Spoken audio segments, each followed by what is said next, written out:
read you guys how the Grinch stole Christmas.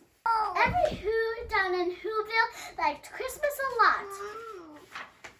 But the Grinch, who lived just north of Whoville, did not. The Grinch hated Christmas the whole Christmas season. Now please don't ask why. No one quite knows the reason. It could be his shoes were too tight. It could be his head wasn't screwed on just right. But I think that the most likely reason of all may have been that his heart was 2 sizes too small. Is that right? But whatever the reason was hardly sure, he stood there on Christmas Eve hating the Who's, staring down from his cave with a sour Grinchy proud to the lighted windows below in their town. All he knew, and they're hanging in their stockings, he grinned. Tomorrow is Christmas. It's practically here. Then he growled with his Grinch fingers, nervously rubbing. I must stop Christmas from coming, as long as I know. All the Who girls and boys will wake right and early. They'll rush for their toys and then all that noise, noise, noise. The one thing the Grinch hated, all the noise, noise, noise. Then the Who's would sit down to a feast, and they'll feast, and they'll feast, and they'll feast. They'll feast on Who pudding, their Who roast beast. The one thing the Grinch couldn't stand in the least. And then all the Who's, the tall and the small, would stand close together, and the Who's would start singing, and they would sing, sing, sing. Just sing, sing, sing. And the more the Grinch thought of this whole Christmas thing, the more the Grinch saw, I must stop this whole season. By the 50 New Years I come up with it now. I must stop Christmas from coming. But how? Then the Grinch got an idea. An awful idea. The Grinch got a wonderful, awful idea. I know what to do, the Grinch laughed in his throat. I'll just make a quick Santa Claus hat and coat. With this, he chuckled and clucked. What a great Grinchy trick. With this cloak and this hat, I'll look just like Santa's neck. And now all I need is a reindeer, said the Grinch. The Grinch looked around, but since reindeer were scarce, there was none to be found. And that left the Grinch. If the Grinch couldn't find a reindeer, he'll make one instead. So he took his dog Max, and he took some black thread, and he tied a big horn on the top of his head. Then the Grinch said, "Ha, cat," and the sleigh started down to the house for the Who's they snooze in their town. All the Who's windows were dark. No one knew he was there. All the Who's were dreaming sweet dreams without care. When he came to the first middle house of the square, this is step number 1, the old Grinchy Claus hissed as he climbed to the roof, empty bags in his fist. Then he stuck his head out of the fireplace through where the little Who stocking all hung in a row. These are the first things to go. Then he slivered and slunk with a smile most stunk. He took every present, popgun, pen, pumas, plinkers and plums, chickle ball, pickle bits, popcorn and plums. Then he stuffed them in bags. The Grinch buried it big, stuffed all the bags one by one up the tube glad. Then he slept to the ice pack. He took the Who's feast. He took the Who pudding. He took the most beast. He cleaned out the ice pack and squeaked a fuss. Why, that Grinch even took the last can of Who hack. Then he stuffed all the food up the chimney. Then he said, "Stuff up the tree." And the Grinch stuffed up the tree.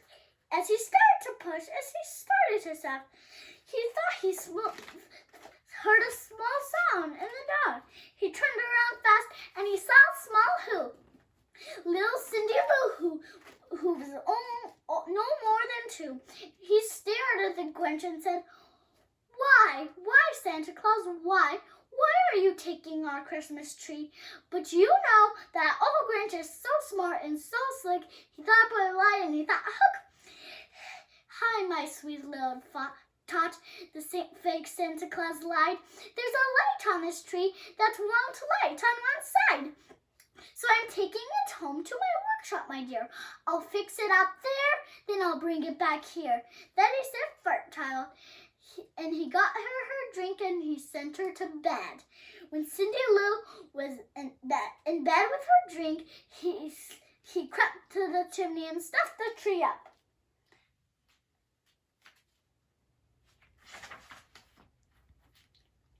Wait, I forgot to on their walls, but some hooks and some wire.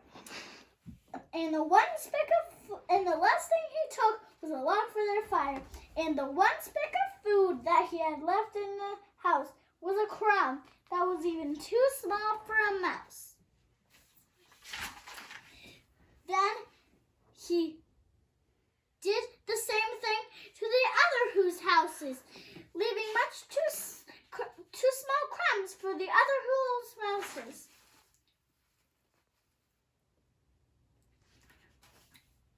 It was quick pit.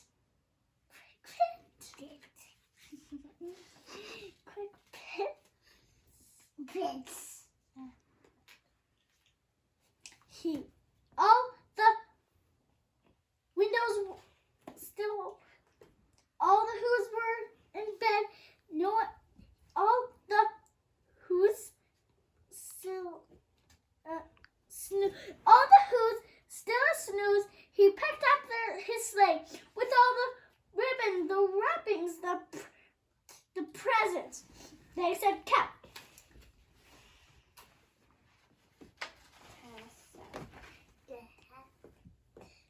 And 1,000 feet up to the Sour Mountain. Now they're finding out that no Christmas is coming. They're just waking up. It is just what they'll do. Their mouths will hang open for a minute or two, and then the who's down in Whoville will all cry, poo-poo, too. And the noise grin the Grinch, and I simply must hear. The Grinch paused. He put a hand to his ear. He did hear a sound rising over the snow. It started low, then it started to grow.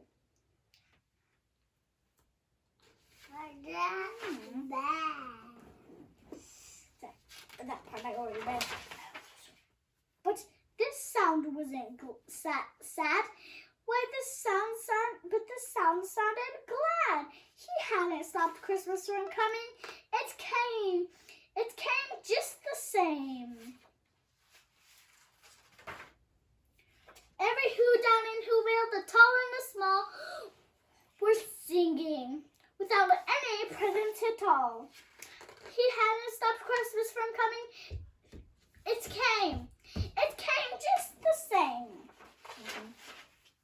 And the Grinch, with his Grinch feet ice cold in the snow, was too puzzling. How could it be so? It came without presents. It came without ribbons. It came without packages, boxes, or bags.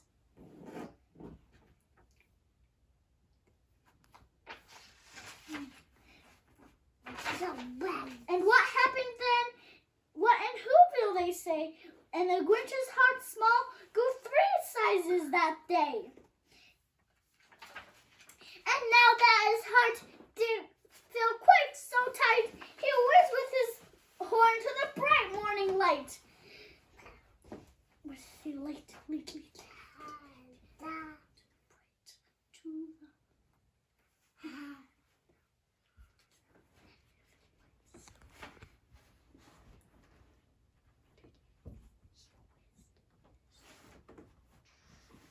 Trumpet to the bright morning light. And then after light comes, where does it let's see, late. And he brought back the toys. He brought back the... He